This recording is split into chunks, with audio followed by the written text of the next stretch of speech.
I watched 4 more Japanese horror movies, and these are my thoughts. This video kind of serves as a part 2 to a past video that I'll link in the description, but it isn't necessary to watch the other video first. This video just goes over sequels to some of those films from the last video. I didn't rank all these films using the star system on Letterboxd, but also try to rank them from what I thought the worst was to the best. So with that, let's get started. So the worst film I watched at 2.5 stars is Teke Teke 2.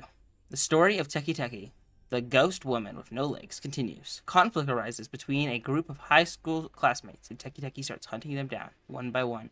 So this film wasn't necessarily a bad film, but I never felt very invested in the story, and I think the reason is because the day I decided to watch it, I probably should have done it a different day, because didn't feel very interested in it before I watched it. So it might be my fault. Maybe if I rewatch it eventually, I'll give it higher, but for now, I give it 2.5 stars. The CGI isn't very good, but it doesn't bother me that much.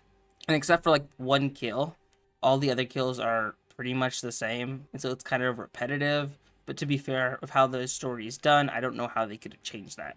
I'm also not sure I fully understand the ending of the film, but I still think the idea of Teke Teke is very interesting, and I would like to see that character put in other films. And in third place, I put Suicide Club. When the bizarre mass suicide of 54 high school girls throwing themselves in front of a subway train appears to instigate a string of suicides around the country. Detective Kuroda strives to find the answer, which isn't as simple as he hoped. So to be 100% honest, I still don't really understand this film.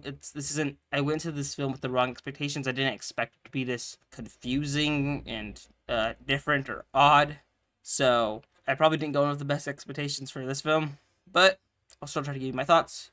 I thought it was confusing. There's a deeper meaning to this film, I believe, and it has this important message, but I didn't expect the film to be what it was, and so I didn't enjoy it as much as I was hoping I would, but I also just don't think had the right expectations. I don't really have a whole lot to say about it, though. Second place, I put Uzumaki at 3 stars. The inhabitants of a small Japanese town become increasingly obsessed with and tormented by spirals. So now I sound like a hypocrite because this film is much stranger than Suicide Club, like a lot stranger. But I expected this film to be weird, odd, nonsensical. It's based on a manga series by Junji Ito, which I don't think I have read, but I understand that Junji Ito's works are usually a bit strange.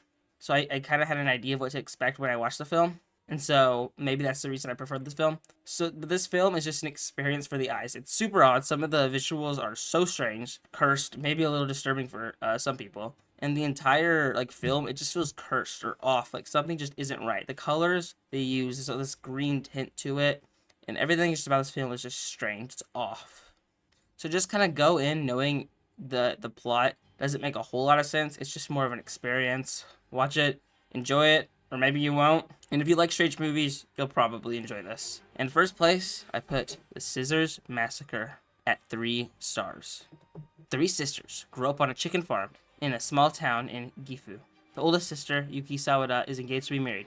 The middle sister, Sachiko, works at a beauty salon, and the youngest, Mayu, is on the track team in high school. Their happy, carefree lives are changed forever when Yuki's ex-boyfriend, Suzuki, commits an atrocious crime. Half crazed and bent on revenge against the Sawada family, Suzuki mistakes Mayu for Yuki and pours acid all over her face. Overwhelmed by physical and psychological trauma, Mayu sinks deeper into depression and isolation, unresponsive to her sister's encouragement. Meanwhile, chilling news of a serial murder who preys on the alumni of Mayu's high school sends shockwaves through their small town. So, I honestly don't have a whole lot to say about this film.